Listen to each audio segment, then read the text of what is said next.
Hola. Pa. No, por nada, está un poco incómodo pasar. Gracias. Salado. Como características generales, el sistema inmune puede distinguir no solo lo que es propio de lo no propio, sino que dentro de lo que son bacterias, por ejemplo, es capaz de distinguir aquellas que son patogénicas de las que son comensales. ¿Sí? Es capaz de distinguir el peligro. Puede pensar eso. A su vez, la supervivencia de los patógenos depende de ellos también. O sea, ellos van a desarrollar mecanismos para poder evadir esa respuesta inmune. Nosotros avanzamos y nos defendemos, pero ellos también encuentran estrategias para poder evadir la respuesta inmune siempre. ¿Sí? A su vez, la respuesta inmune lo que puede desarrollar es daño tisular. Por otro lado, la defensa está mediada por inmunidad innata y sabemos que como se ve la inmunidad innata, lo que va a determinar qué es lo que va a pasar con la adaptativa. Y por otro lado, el sistema inmune no responde siempre de la misma forma frente a distintos patógenos. O sea, para cada patógeno o grupos de patógenos existen respuestas inmunes diferenciales. No es lo mismo que yo me infecte por una bacteria extracelular que por una intracelular que por un virus. ¿Sí? Si bien hay un mecanismo general que sí se prende, capaz que utilizo más una NK y una CD8 para una respuesta antiviral, ¿sí? Que para una bacteria. Bien, entonces esta es parte de la respuesta que ustedes han visto. Lo que es importante para cuando están estudiando patógenos es que está bueno porque si ustedes se preguntan, bueno, ¿qué me pasa si yo me infecto con tal patógeno? Ustedes pueden responder y hacer como la globalidad de lo que es la respuesta inmune. O sea, integrar todas las partes de lo que han aprendido y poder decir, bueno, ¿entendí el sistema inmune o no lo entendí? Porque ahora estaban viendo cosas por separado, pero yo te digo, bueno, me infecté con una bacteria tal, ustedes pueden desarrollar hasta el final, hasta que la persona se defiende o se muere, ¿sí? Y entonces eso es lo que está bueno para poder estudiar la inmunología. Yo creo que la mejor forma es cuando se enfrentan a una situación concreta, ¿sí? Un patógeno particular. Entonces, lo primero que aparece... Perdón por interrumpir. ¿Puedo cortar un segundito? ¿Sí? Chiquilines, estamos en este momento en una asamblea por el tema de la abreviatura del primer trienio. Nos faltan 15 personas para el quórum y todavía quedan resolver las de segundo y tercero. Estamos buscando gente que se anime a venir porque si no, no podemos resolver nada y mañana ya se hace el tema de una asamblea que se va a hacer con la gente del gobierno y es cuando van a presentar todo. Entonces, si no lo decidimos hoy, no se hace nada y quedan hasta lo que está decidido vendría a ser todo primero y el primer semestre de segundo, nada más. No sé si alguno interesa venir, estar invitado. ¿Hasta qué tiempo hay para ir? ¿Ahora es? No. Sí, estamos votando, capaz que en 20 minutos en la siguiente votación, que es cuando tiene que haber todo el suelo. Si alguien se anima, estamos en el salón de actos del teatro. Gracias. Perdón, gracias, Luisa. No, mejor. Bien, entonces, iniciamos la respuesta como siempre por los patógenos por respuesta innata. Entonces, una vez que se rompen las barreras epiteliales, tenemos la participación de fagocitos, ¿sí? Como siempre, macrófagos, etc. Tenemos la participación del sistema de complemento como parte de la respuesta innata y las células NK que van a participar también. Y para la respuesta adaptativa vamos a tener toda la rama de adaptativa humoral, inmunidad humoral, generación de anticuerpos, ¿sí? Mediada básicamente por linfocitos B. Y después tenemos la de linfocitos T, respuesta T efectora, que tenemos la CD4, que son sobre todo colaboradoras, y la CD8, que son citotóxicas. Una respuesta general. ¿Sí? Bien, ¿qué patógenos intracelulares vamos a ver hoy? Bacterias intracelulares, vamos a ver virus, como es la respuesta inmune frente a virus, sobre todo los mecanismos de evasión, que son los más divertidos para los que estudiamos virología, parásitos protozoales intracelulares y finalmente los hongos intracelulares. Entonces empecemos por las bacterias, bacterias y parásitos. Los patógenos intracelulares pueden sobrevivir dentro de los fagocitos. Acuérdense que cuáles son las células de la inmunidad innata, ¿sí? Que participan en la respuesta inmune celular, las más activas. Son los macrófagos y la idea es, yo necesito activar ese macrófago para eliminar ese patógeno, esa bacteria intracelular. Entonces, muchos generan respuestas, mecanismos de escape de los fagolisosomas, evitando ya sea la acidificación, evitar que se forme el fagolisosoma, o generando vías de escape para poder zafar de que queden retenidos dentro de los fagolisosomas. ¿Sí? Eso por un lado, es lo que ven aquí, ¿sí? Generan permeabilidad del fagosoma, la ruptura del fagosoma temprano, cuando recién se está formando también, y después lo otro, logran escapar del citosol, porque la idea es huir de allí. Después lo otro es la participación de la actina, o sea, hacen que todo lo que es el tema de microtúbulos los ayude para propulsar esas bacterias y poder escaparse de las células. ¿Sí? Lo organizan todo lo que tiene que ver con actina y microtúbulos justamente para eso. Bien, dijimos que en realidad es una inmunidad celular, sobre todo la que prima en una respuesta de patógenos intracelulares. ¿Cuáles son las BD? Las células BD, las TH1, que ya lo habíamos visto, que son esenciales contra patógenos intracelulares. Median la inmunidad celular y la inflamación, también de bacterias, también de virus, y también pueden generar inflamación. Y a su vez sabíamos que las TH1 colaboran con quién. También. ¿A quién ayudan a diferenciarse y a volverse de memoria y a ser más efectivos? A los CD8, ¿sí? O sea, las TH1 son las que colaboran por ellos. Bien, vamos a pasar a las bacterias intracelulares entonces, y como ejemplos tenemos alguna de ellas. Nosotros en el curso hemos hecho hincapié en unas que van a ver que algunas son facultativas y otras son obligatorias intracelulares, pero una de las intracelulares obligatorias es Mycobacterium. Ustedes la han visto en los talleres, lo hemos visto en los papers, bueno, la mayoría de ellos son pasivos. Y bien, para reconocer estos patógenos, lo primero, ¿sí?, es los receptores de reconocimiento de patrones, como siempre, los LRs, los NLRs, la generación de inflamosomas, etcétera, etcétera, etcétera. Dependiendo de qué molécula tengan esos patógenos, es el receptor que los va a reconocer.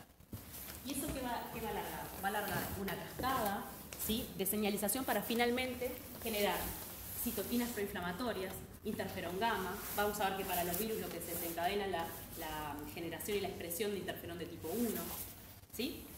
Pero los mecanismos de reconocimiento son clásicos para casi todos los patógenos.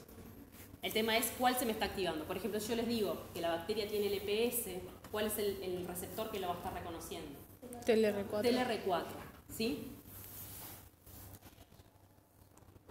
Bien, entonces, lo que tenemos acá es la función de la interleuquina 12 de interferón gamma, sobre todo una respuesta celular de tipo TH1, eso lo vimos. Aquí tenemos ratones, y son bacterias que son viables en pulmón. Estos son ratones salvajes, estos son ratones a los que les falta la subunidad 40, la P40, para la interleuquina 12, y vemos que la cantidad de bacterias aumenta muchísimo, y acá los ratones los depletamos, ¿sí? No pueden producir interferón gamma. También la cantidad de bacterias se replican enormemente. Lo que quiere decir que para la respuesta inmune intracelular contra este tipo de bacterias, estas dos, ¿sí?, son fundamentales. ¿Y por qué? Las TH1, ¿a quiénes ayudaban? Lo acabamos de decir. A los macrófagos, ¿sí? La activación de macrófagos se da básicamente por interferón gamma. Y eso lo otorgan las TH1. Pero, antes que eso, si nosotros vamos a inmunidad innata, vemos que, a su vez, ese interferón gamma puede ser donado por la CNK, ¿se acuerdan? Por un lado existe como un crosstalk entre la CNK, estamos solamente en innata, entre la CNK y los macrófagos. ¿Por qué? Porque la CNK necesita interleuquina 12. ¿Que quién se la da? El macrófago. El macrófago necesita interferón gamma que se lo da la CNK. Lo tienen aquí. ¿Sí? Participación de neutrófilos, etc. Entonces, en la primera etapa, ¿sí?, de la respuesta, tenemos que es respuesta innata, reconocimiento de los PAMs por los receptores de reconocimiento de patógenos intracelulares, los TLRs, los LRs, la generación de inflamosomas, la producción de interleuquina 12 que activa la CNK, y a su vez las CNK activadas secretan interferón gamma que activan a su vez a los macrófagos y potencia la capacidad lítica de ellos. Esto, mientras educamos a la adaptativa, esto es lo que está pasando en la innata. Cuando pasamos a la adaptativa, para las bacterias intracelulares, respuesta inmune mediada por células, la subpoblación que se va a generar son las TH1, que lo que dijimos, contribuyen, no solo activan macrófagos, sino que contribuyen a la diferenciación de los CD8. Los ayudan a la diferenciación y a su vez fomentan que se generen células de memoria de CD8. Y bueno, y los citotóxicos a su vez reconocen la célula infectada y la destruyen por apoptosis. Bien, esto es más de la cooperación entre la CD4 y la CD8 en esa defensa, es decir, las TH1 cooperan con la CD8, ¿sí?, para matar esa célula infectada. ¿Y se acuerdan cómo es que cooperan? No importa, lo vamos a ver aquí. Acuérdense que para inducir una respuesta citotóxica, lo primero que tiene que hacer, ¿sí?, es activarse el linfocito CD8 virgen. Para eso necesita que una presentación antigénica, como siempre, ¿no?, en ganglio. Necesitamos presentación de antígeno mediante MHC de clase 1. Necesitamos moléculas de coestimulación. Y la tercera señal viene dada por los TH1. Esa tercera señal, sí, es interleuquina 2. La interleuquina 2, ¿qué es lo que fomenta? La proliferación. No es exclusiva de estas células, pero fomenta la proliferación, porque a su vez eso permite la generación y expresión de más receptor para interleuquina 2. Y eso es como un loop, ¿sí?, un feedback positivo que hace que estas células se sigan generando y diferenciando. Bien, y esto es un poco la respuesta efectora de la CD8 que nosotros las habíamos visto. Una vez que tenemos el CD8 efector, lo que va a pasar es que va a reconocer, una vez que está activado, es una maquinaria de matar, va a reconocer la célula que le está mostrando el antígeno, se va a acercar, la va a tocar apenas y se va a retirar. Cuando la toca, se degranula. Acuérdense que los mecanismos de muerte que tenemos en los CD8 son dos, ¿sí?, granzimas y perforinas que van a determinar apoptosis, y por otro lado tenemos el mecanismo de Fafas ligando. Lo que les explicaba antes era el mecanismo de degranulación. Toca la célula, degranula, deja todo y se aparta. Ella no se daña, ella vuelve a circulación. Y lo que sí tiene que pasar es que esa CD8 tiene que estar en el tejido que está inflamado, o sea, en esa célula infectada. Para eso tuvo que presentarse previamente, fue presentada el antígeno, bla, bla, bla, bla. Y fue ayudada por las TH1, ¿sí?, para poderse diferenciar. Entonces, los citotóxicos secretan además interferón gamma y TNF-alfa, estamos en un marco de inflamación, entonces eso nos permite reclutar y activar macrófagos, NK, linfocitos T, y nos ayuda también en el procesamiento y presentación antigénica. Bien, entonces acá lo que tenemos es una comparación, porque sabemos que el mecanismo de muerte por granzimas y perforinas y también por Fafas ligand es muy parecido entre las NK, ¿sí?, y los citotóxicos. La diferencia es que unas pertenecen a la inmunidad innata, otras son adaptativas. Unas precisan antígeno, las otras no precisan. O sea, para las NK necesitamos antígeno, presentación antigénica, no. Están activadas siempre. Pero el tema es que se activan ¿cuándo? Cuando tenemos un desbalance de receptores de activación e inhibición, o cuando me falta ¿qué? Fuerte. MHC de clase 1. Si ellas sensan la presencia de MHC de clase 1, si ven a la baja, si ven que hay algo que está fallando, entonces se activan automáticamente, ¿sí? Y nos ayudan en el reconocimiento de lo propio, justamente porque sensan la molécula de MHC. Para eso acuérdense que el MHC, siempre tiene que estar, para ser estable como molécula, siempre tiene que estar presentando un antígeno, un péptido, siempre, porque si no se desestabiliza. Pero lo que reconoce la NK no es el péptido, lo que está reconociendo es el complejo del MHC de clase 1. ¿Está claro? Entonces, ve la pérdida de lo propio, y esto son buenas las NK, sobre todo en respuesta inmune antitumoral, justamente porque lo que pasa es eso, o hay una exacerbación de lo propio o es a la baja. Bien, no requieren activación para la citotoxicidad, aunque los interferones de tipo 1, ¿sí?, y la interleuquina 12 potencian la activación y la actividad de estas células, de las NK. Genera memoria no, porque son células de respuesta inmune innata.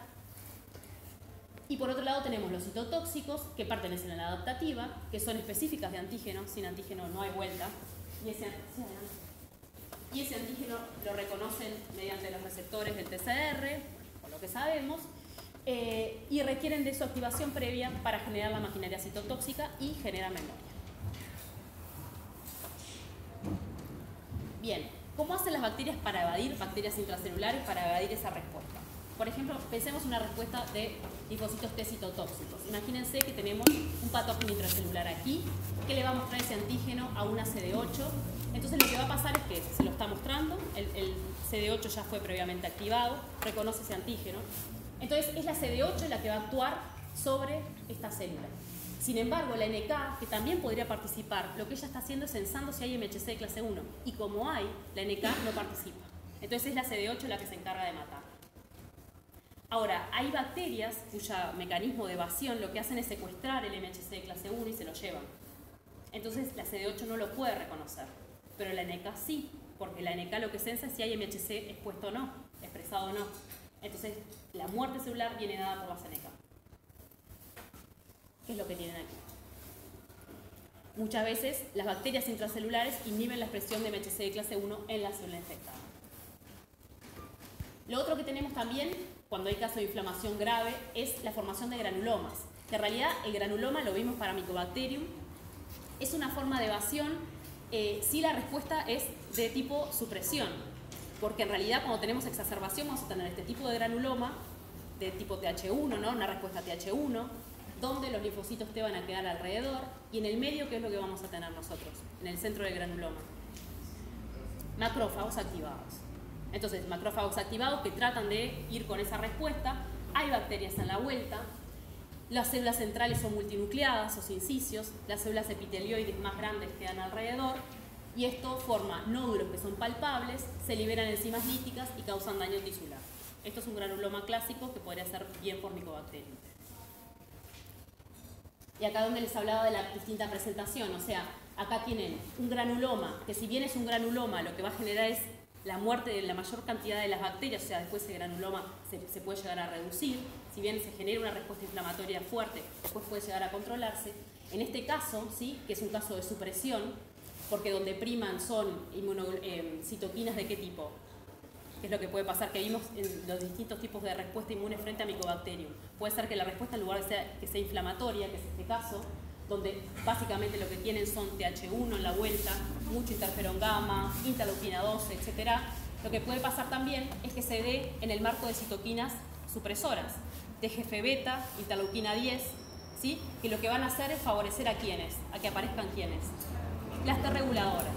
Entonces yo no voy a controlar la infección, voy a tener un granuloma, pero en realidad el granuloma va a estar minado de bacterias y no logro controlar la infección por esta Mycobacteria.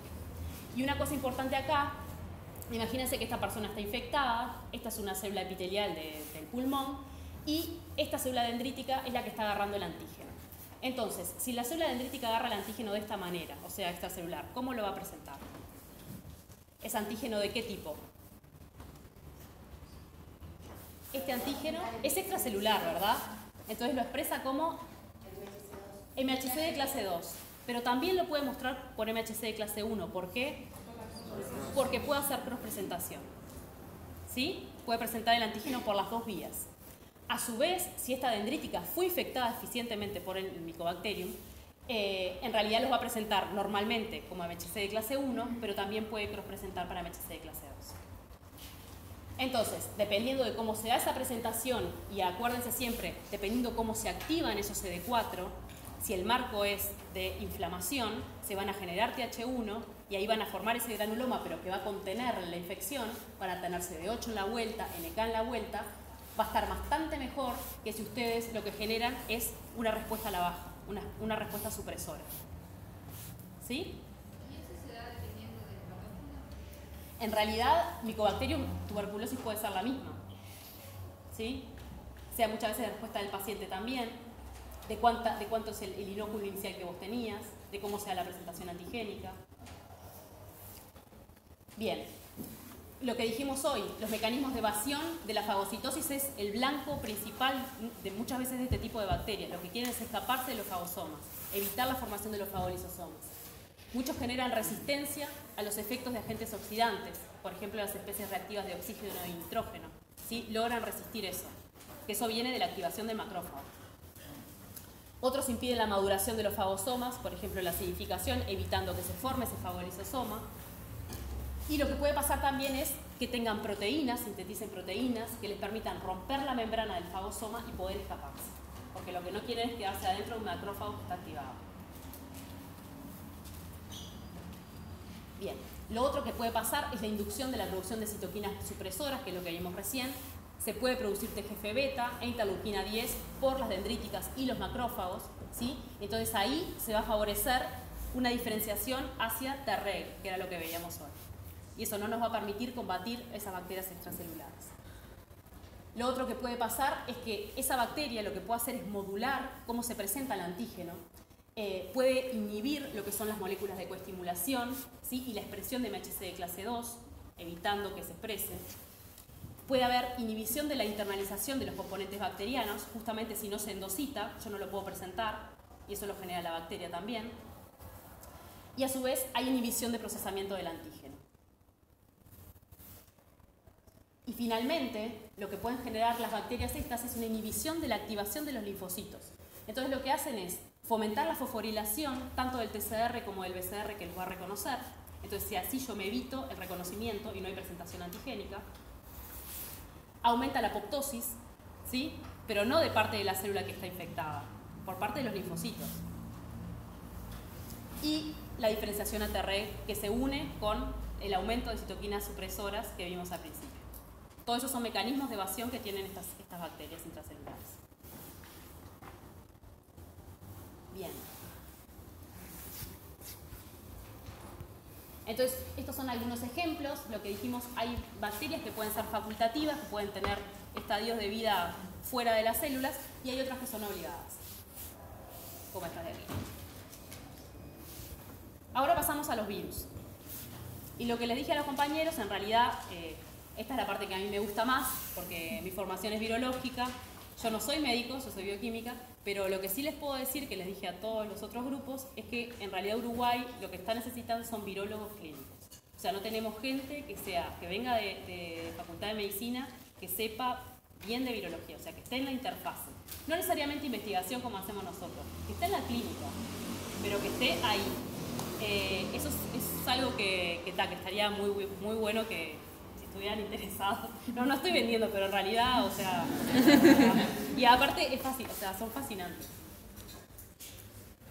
Acá tienen algunos de los virus humanos que hay en la vuelta, que los vamos a ver en detalles. No vamos a ver en detalles todos, esto no es un curso de virología, no se asusten, pero bueno, me interesa que sepan algo. El tema con los virus es que no se olviden que son parásitos intracelulares obligatorios. O sea, si yo les pregunto qué es un virus, hay una definición del libro que es un virus, porque un virus es proteína, ácido nucleico y capaz que membrana lipídica, porque algunos son envueltos y la tienen y otros no la tienen. Entonces con eso entra a la célula, toma el control y toda la síntesis proteica viene dada por parte de las células PD. O sea que está confirmado que es una maquinaria, como quien dice, no es que sea algo... O sea, si no puede producir, si no puede sintetizar nada, simplemente tiene como las órdenes, nada más. Exacto. Pero no sé por qué hay gente que dice, o médicos ya viejitos que dicen que son cosas vivas. No, los virus no son cosas vivas. ¿Por qué no? En realidad están en el límite. O sea, tienen biomoléculas, pero no cumplen un ciclo, por ejemplo, algo vivo, ¿entendés? Sí, en realidad. No nacen, no se reproducen, no mueren, no nada. Lo que se dice es que en realidad están en la frontera de la vida, porque es difícil determinar si están vivos o muertos. Para, en realidad, si son vivos o no. Yo creo que sí, pero es una definición de vida un poco que sí. También. ¿Subjetiva? Claro, Okay. Exactamente. Una cosa importante, para ingresar a las células hospedero, lo que ellos necesitan son proteínas específicas que reconozcan receptores en esa célula. Eso va a determinar el tropismo del virus por determinado tipo celular. Influenza no me va a infectar cualquier tipo de célula. Va a buscar, por ejemplo, células del alvéolo, pulmonar, etcétera, etcétera. ¿Por qué? Porque esa célula me está mostrando ese receptor que necesita el virus para unirse. ¿Sí? Muchas veces el virus lo que tiene es un receptor para unirse a la célula y otra proteína para poder entrar. Y cuando ustedes hablan de que una célula tiene capacidad de poder albergar ese virus, tiene que ser susceptible, es decir, tiene que ser capaz de presentar esos receptores para que el virus se una y pueda ingresar, y tiene que ser permisiva. Eso significa que permite la replicación viral dentro de esa célula. ¿Sí? Entonces, algunos ejemplos de receptores tenemos que el VIH, ¿sí?, se une a la CD4. Hay una proteína, que es la proteína de fusión viral, es la que le va a permitir entrar, que se une a los receptores de CD4.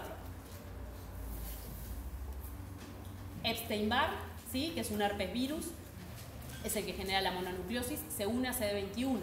Y los rinovirus, que son los que nosotros estornudamos y todos nos estornudamos a la vez, que no es influenza, son rino, que son muy eficientes, no hacen nada, pero son extremadamente eficientes porque se transmiten a todo el mundo, se unen a ICAM1, que es CD54. Entonces, dentro de las células, lo que se puede generar es lesión por daño, porque la célula muere, porque la cantidad de partículas virales que se producen son enormes y la célula se termina lisando. Dentro de los virus vamos a ver que hay virus que son envueltos y hay virus desnudos. Los envueltos van a brotar para adquirir esa membrana lipídica de la célula hospedera y lo que hacen es agotar a esa célula. La pueden matar justamente por eso.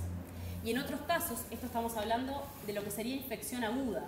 Pero hay infecciones que también son latentes, ¿sí? Y en realidad, durante periodos cortos, el virus aparece, se replica y después se guarda de nuevo cuando el sistema inmune actúa.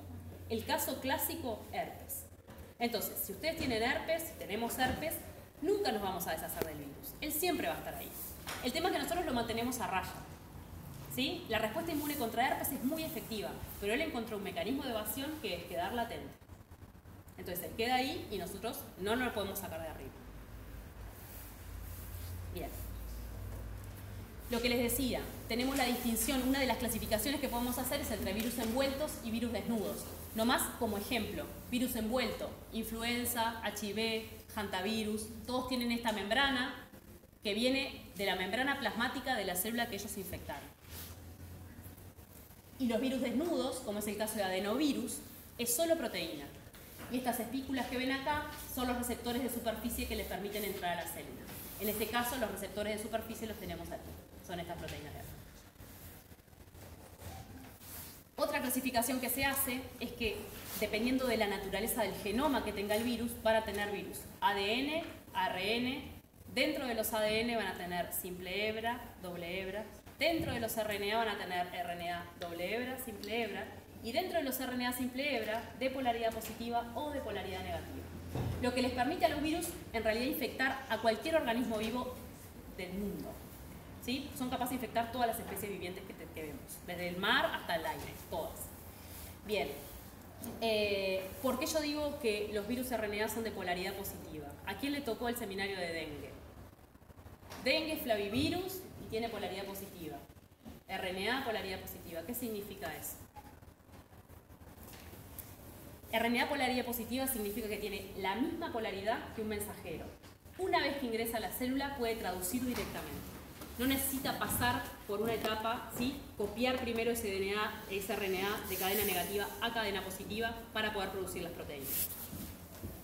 Bien, como ejemplos, herpes tenemos Epstein-Barr, HCV, varicela, ortomixovirus tenemos influenza, dentro de los flavi tenemos dengue, tenemos fiebre amarilla, hepatitis C, dentro de los retos tenemos HIV y HTLV. Los filovirus, ¿sí? Que son los virus más grandes que infectan humanos, son los que causaron una epidemia hace un tiempo, que fue ébola. Tenemos los picorna, que son de los más chiquititos, no los más, pero los más chiquititos. Polio, hepatitis A, ¿sí? Y tenemos unos que ustedes van a ver mucho en la clínica, que son rotavirus, que son reovirus. Porque a su vez, aparte de la naturaleza de la molécula, del genoma, los virus pueden ser segmentados, o sea, pueden tener varios segmentos. En el caso de rotavirus, el virus posee 12 segmentos de ARN de doble cadena. O sea, y cada uno de los segmentos codifica una proteína diferente. Bien, y una cosa importante es que si ustedes ven acá y le dice a una persona, usted tiene hepatitis, usted tiene que especificar obviamente qué tipo de hepatitis es. Porque ven acá que hepatitis C es flavivirus, hepatitis A es picornavirus y hepatitis B es hepadnavirus, que no lo puse, que está por acá. ¿Sí? O sea, todos generan una clínica capaz que similar, pero el origen es completamente distinto, el tratamiento va a ser diferente, son virus distintos. ¿Claro? Bien, con respecto a la inmunidad frente a los virus, la inmunidad innata, obviamente que va a haber reconocimiento de esos receptores, de reconocimiento de patógenos, va a haber producción de interferón de tipo 1, que es la que nos va a ayudar para combatir, ¿sí?, a esos virus, y células NK. Entonces, esto no me interesa que se aprendan, es básicamente todos los TLR que tienen la vuelta. Si yo tengo un virus ARN doble cadena, va a ser reconocido por qué TLR.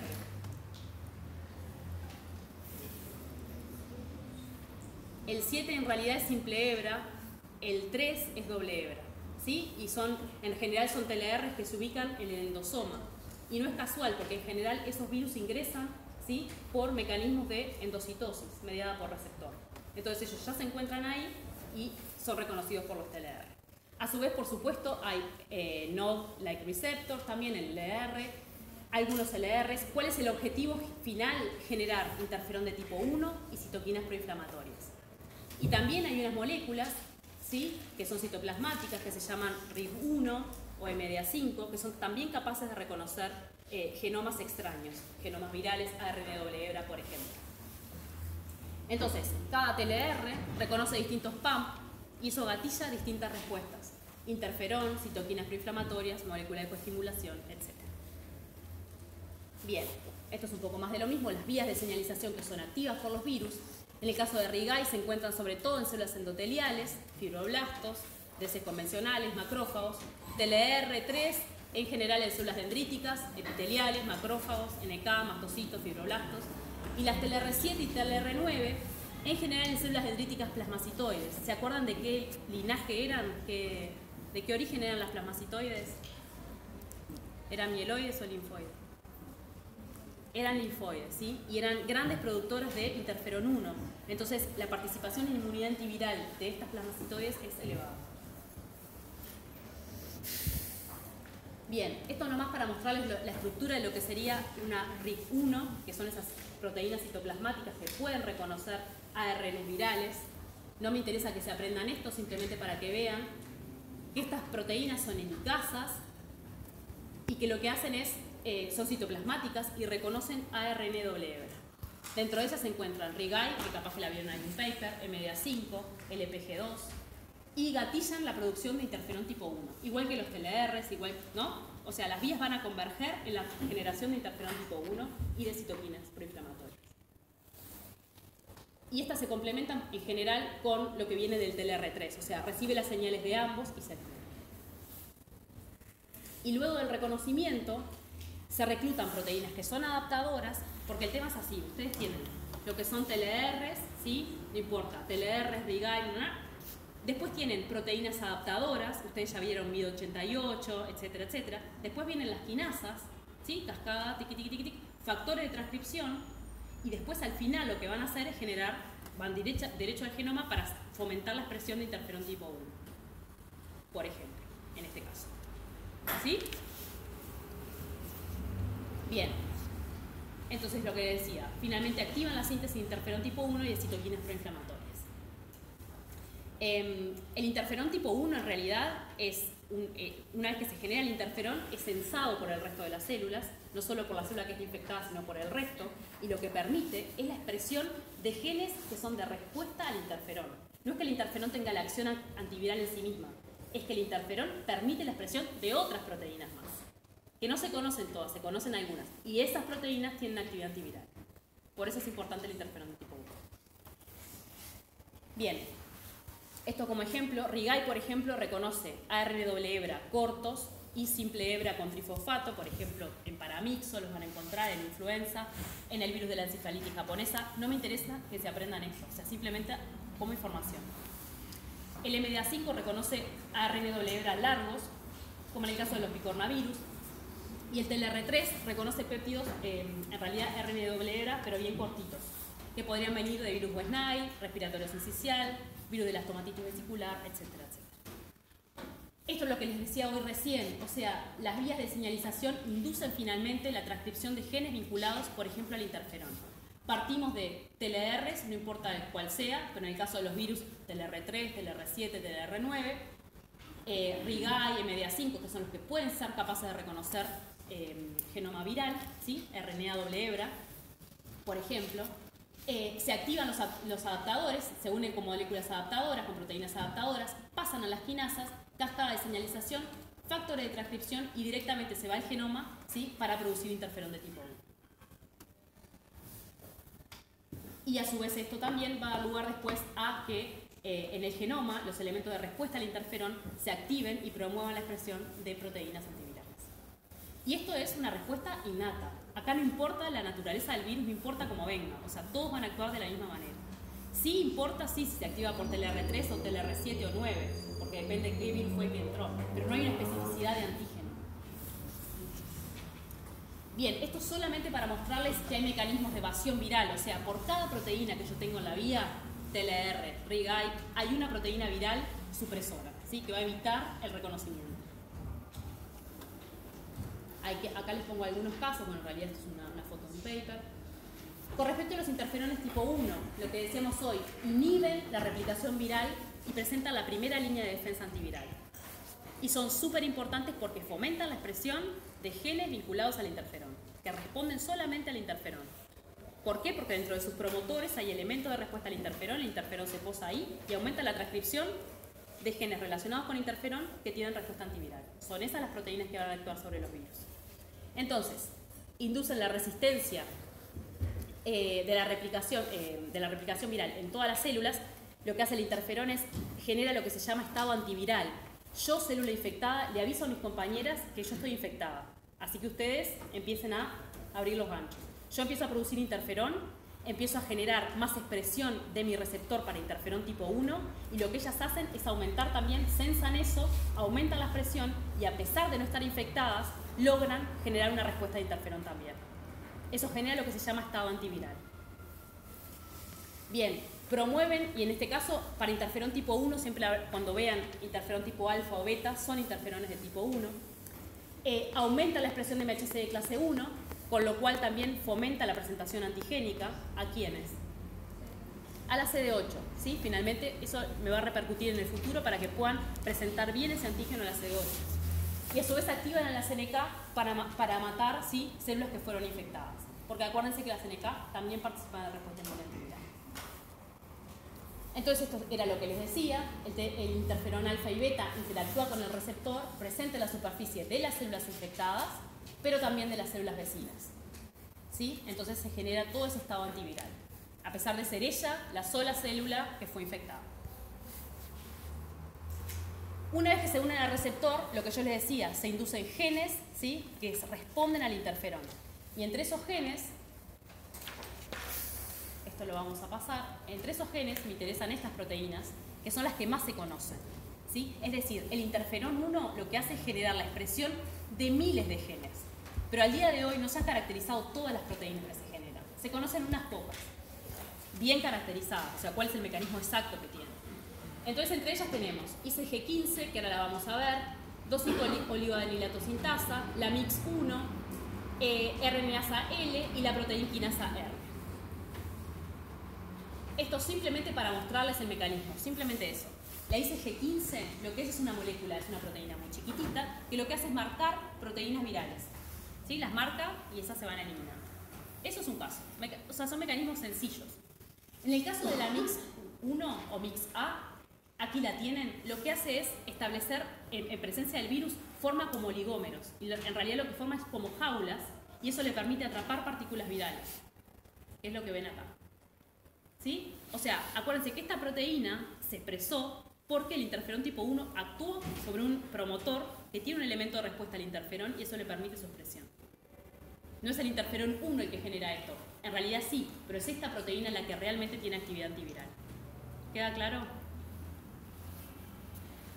Bien, después tenemos este mecanismo de la oligoadenilato sintasa y RNasa L, no se asusten, acá tenemos la oligoadenilato sintasa que se sintetiza como un monómero inactivo, pero que en presencia de ARN viral, doble hebra, ¿sí?, lo que hace es, se tetrameriza, y logra activar una RNasa que antes estaba solita, después ella se dimeriza y una vez que se dimeriza permite clivar RNA viral. Entonces yo evito la replicación viral así. ¿Sí? Por la conjunción de estas dos. Y después tengo otro mecanismo, que es esta proteína quinasa R, que lo que hace es, cuando se sintetiza inactiva, es monomérica, inactiva, no hay ningún problema. Detecta RNA viral, lo que hace es, se vuelve dimérica y lo que empieza a hacer es fosforilar factores de traducción. Y al fosforilar el factor de traducción se corta la síntesis proteica. Pero se corta de toda la célula. O sea, no va a cortar solo la viral, se corta todo. O sea, yo sacrifico esa célula en pos de que la infección no se propague. Bien, obviamente hay mecanismos de evasión para el interferón tipo 1. O sea, hay proteínas virales que me van a interactuar con la PKR, con la oligoadenilato sintasa, con la MIX1, etcétera, etcétera, etcétera. Y acá tienen más. Digo, esto se los dejo para que lo vean. Tampoco se los vamos a preguntar, ¿tá? O sea, simplemente para que vean la cantidad de mecanismos que tienen de evasión diferencial. Bien, como ejemplos, en el caso de adenovirus hay una proteína que inhibe la unión al DNA de los reguladores transcripcionales específicos, lo que yo les decía, los elementos de respuesta, reduciendo la expresión de esos genes de respuesta al interferón. O sea, esa proteína lo que hace es evitar ¿sí? Que me unan a los elementos de respuesta de interferón y que esas proteínas antivirales se generen. Después tenemos el caso de Vaccinia. Vaccinia es un poxvirus muy similar al virus de la viruela y codifica dos proteínas que bloquean, por un lado, la activación de la PKR, que la vimos recién, la que fosforilaba, e inhiben la RNasa L, que era la que cortaba. Y a su vez expresan proteínas solubles de unión e interferón de todos los tipos. Entonces los eliminan del área de infección. Y después tenemos el caso de este Flavi, o SNAIL, que protege la replicación viral, se protege de que quede encerrado en esa cápsula de MIX1, en esa jaulita que se generaba, porque genera elementos membranosos, o sea, se recubre de membrana y entonces evita que esa caja lo agarre, que esa jaulita lo agarre. ¿Está? Como mecanismo de evasión. A su vez, lo que tenemos también como mecanismo antiviral, si se quiere, son factores de restricción. Y acá van a ver, si leen algún paper y les llama la atención, las llamadas TRIM, las proteínas que son TRIM, TRIP, ¿sí? Son factores de restricción. Reconocen proteínas virales y las cortan. ¿Tá? Pero eso es inespecífico, estamos hablando de innata. Pero todo esto lo tenemos en la célula para podernos defender contra los virus. Obviamente que hay mecanismos de evasión para cada una de ellas también, cabe aclarar. Bien, ¿qué pasa con la CNK? Entonces, la CNK van a inducir la apoptosis de células infectadas por virus y van a secretar interferón gamma y TNF-alfa. ¿Qué pasa aquí? Acá es una célula sana, el balance, ¿sí?, de receptores de activación e inhibición me da ok. Yo censo MHC de clase 1 también, no hay ningún problema, queda viva. En este caso, sí, lo que ocurre es que el virus lo que induce es un secuestro de MHC de clase 1, lo que hace la NK es lograr censar eso y la va a matar directamente. Bien, hay más mecanismos de evasión para la CNK. Ustedes se acuerdan que uno de los receptores de activación para la CNK era, ¿cuál era? NK2G2D. ¿Se acuerdan? Y el ligando para él eran proteínas que se llamaban MIC, MIC-A, MIC-B, ¿sí? Entonces, muchas veces lo que hace una infección viral, este es el caso de citomegalovirus, este es un herpes virus también, lo que hace es secuestrar en la célula infectada, evitar que ese ligando, que los MIC-A salgan a la superficie para evitar ser reconocidos por la CNK. Entonces lo secuestran. O lo secuestran directamente, o lo que hacen es regular la expresión de esos MIC-A. Yo regulo la expresión, no suben a la superficie, entonces no son reconocidos por la CNK. Y el otro mecanismo que tienen es, en la célula que está infectada, empiezan a generar grandes cantidades de MIC-A, pero soluble. Entonces yo lo largo al medio, las CNK se van a distraer, ¿sí?, van a unirse allí, pero a mí me van a dejar tranquila. A la célula infectada la dejan en paz. Eso es un mecanismo de evasión clásico. Y otro mecanismo que tienen, que igual está citado más adelante, es que en realidad se generan moléculas análogas a MHC de clase 1. Entonces yo secuestro el MHC de clase 1, el virus, logra secuestrar el MHC de clase 1, por lo cual tendría que ser reconocido por la CNK, pero a su vez genera una proteína similar, que no es MHC de clase 1, es similar para decirle, mirá, yo estoy acá presente. La bicha sensa eso, la NK sensa eso y dice, está todo bien, y no la mata. ¿Ah? Bien, con respecto a la inmunidad adaptativa, tenemos la generación de anticuerpos neutralizantes y la activación de los linfocitos TCD8 citotóxicos. Entonces, con respecto a los anticuerpos neutralizantes, ¿qué es lo que me va a evitar un anticuerpo neutralizante acá? La primera etapa de la infección, llegar a la célula. Si yo tengo buenos anticuerpos neutralizantes, me van a unir a epítopos que quizá me permitan entrar a la célula. Entonces, se inhibe la infectividad de los virus, este es el caso, por ejemplo, de influenza, ¿no?, donde tenemos acá neutralización, y en algunos casos pueden evitar que la infección se produzca. Por ejemplo, administrando anticuerpos neutralizantes en profilaxis a pacientes que fueron expuestos a hepatitis B. Entonces, lo primero que yo hago es que antes de que ese virus infecte la célula, le suministro anticuerpos neutralizantes para evitar justamente eso. El otro caso clásico era el de la rabia. O sea, en aquel momento lo que se haga, la persona era mordida por un perro, se le daba enseguida anticuerpos neutralizantes para justamente evitar la primera infección. Los anticuerpos, esos neutralizantes, solo se pueden suministrar. ¿Cómo? Después lo vas a producir, pero que en realidad después el daño va a ser mayor. O sea, en este caso funcionan bien. ¿Sí? Como profilaxis, te digo.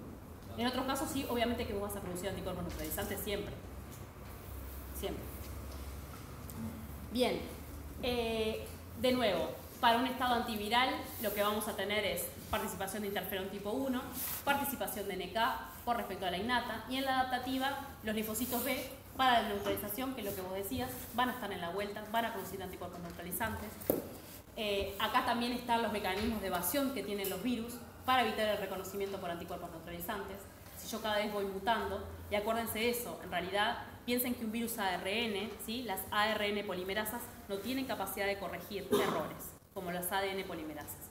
Entonces, por cada ciclo de replicación, yo puedo cometer errores y yo muto. Entonces, un virus ARN va a mutar muchísimo más rápido que un virus ADN. Y a su vez, si piensan que hay virus, influenza, por ejemplo, es un virus que tiene 8 segmentos. Si yo tengo en una misma célula una coinfección por 2 influenzas diferentes, influenza no importa, yo puedo tener una mezcla, ¿sí?, de esos segmentos, se reordenan esos segmentos y sale un virus diferente. ¿Se entiende? Sigue siendo influenza, no pierde la identidad. Bien.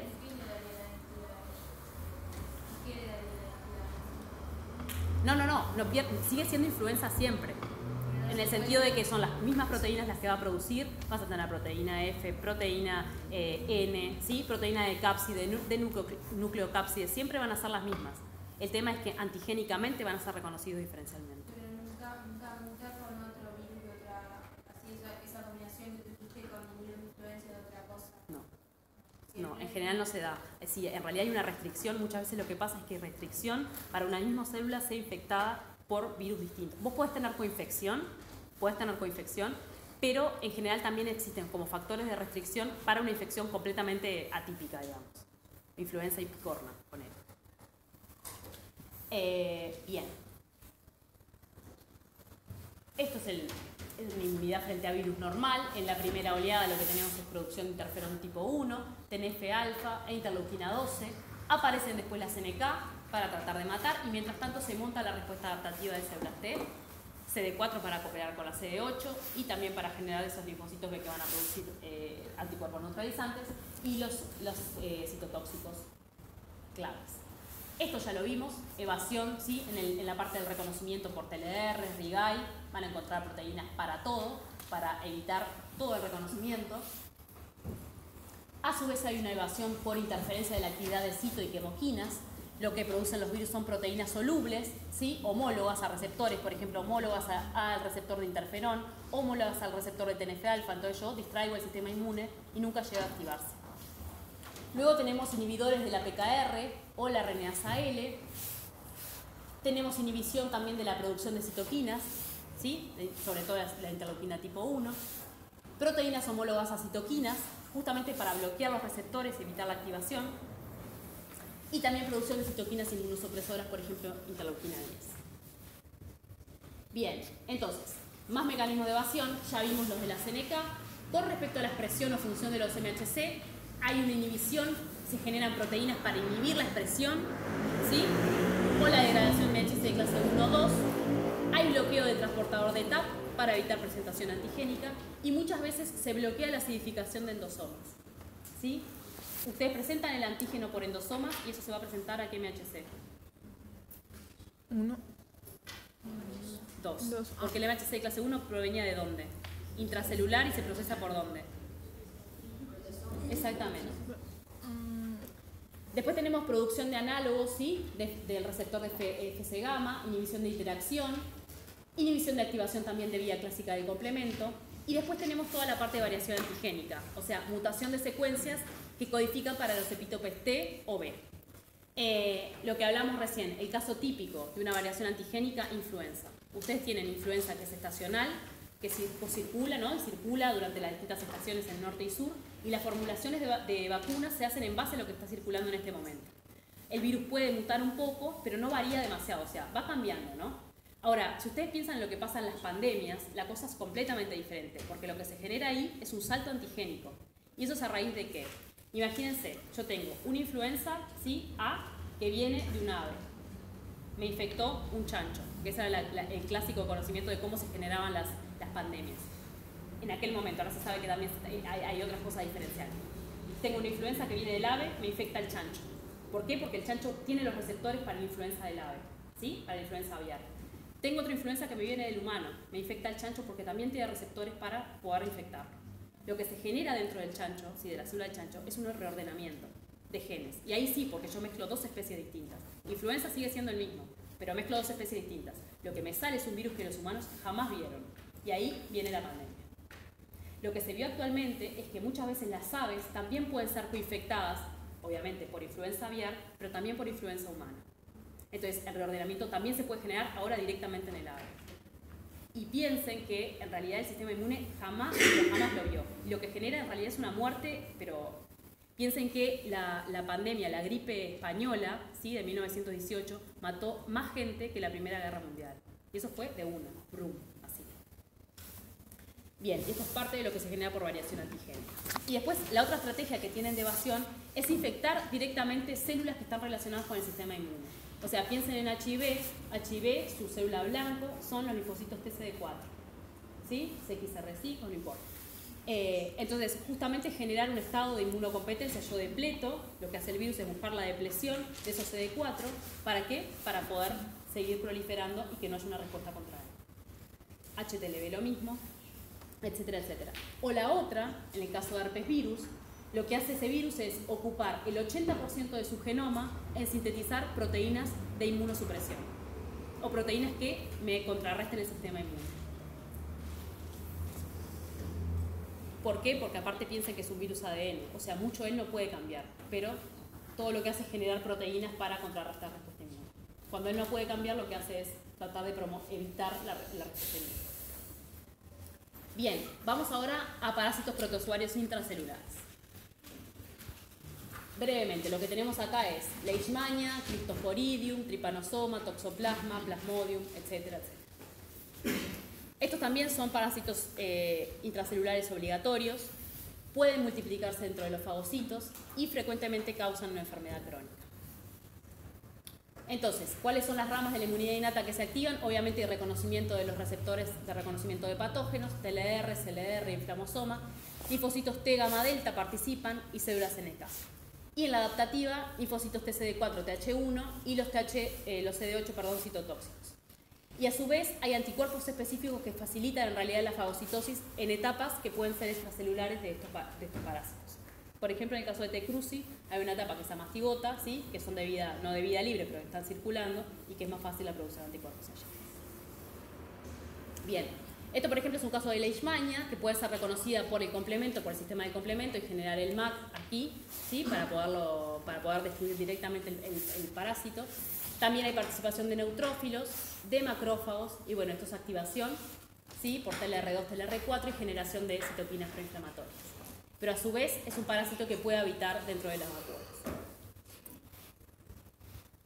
Bien, esto es más de lo mismo, aquí lo que tienen es Leishmania, Toxoplasma gondii.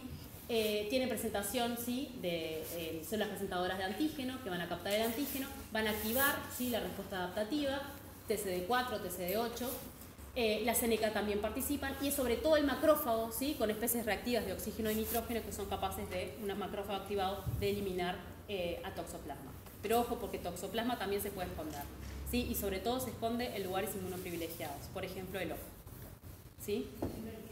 El ojo.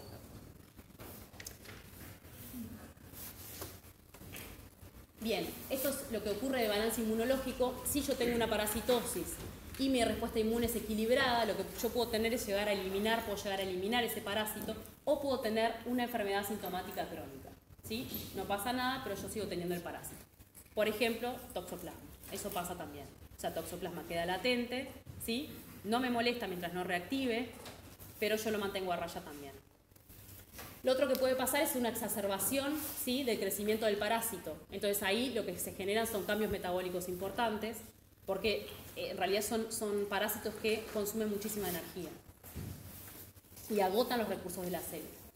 Lo otro que puede haber es un desbalance, ¿sí?, porque puede haber una respuesta inmune exacerbada, se genera muchísima inflamación. Tienen pocos parásitos, pero la cantidad de inflamación es tal que puede llevar a la muerte del paciente.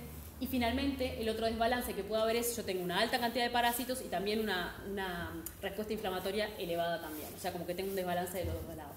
Tampoco es bueno. Tengo mucha inflamación, puedo llegar a tener mucho problema metabólico también y puede llevar a la muerte del paciente. Los casos típicos, bueno, acá tiene el ejemplo de Plasmodium, que es uno de los que produce eso. Y en el caso de la malaria, puede haber malaria sintomática, sería este caso de acá. ¿sí? Y no generaría complicación.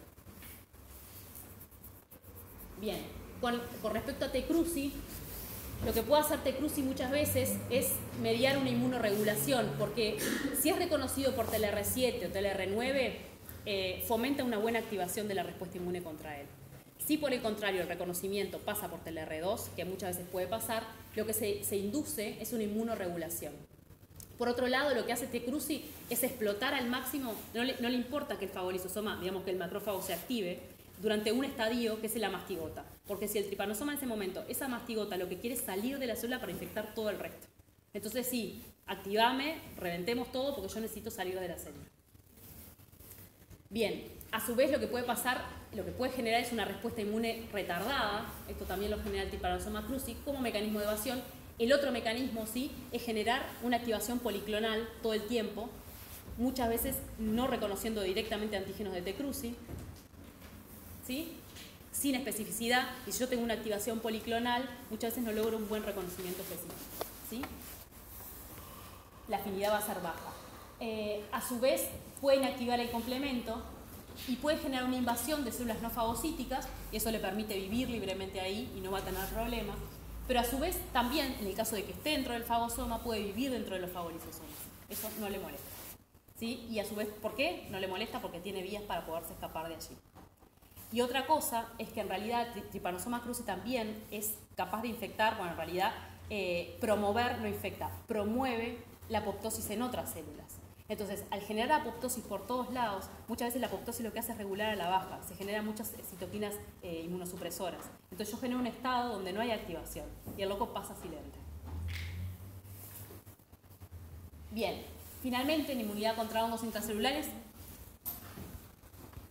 tenemos casi todos los hongos, no, todos los hongos son facultativos, o sea, pueden vivir dentro o fuera de la célula.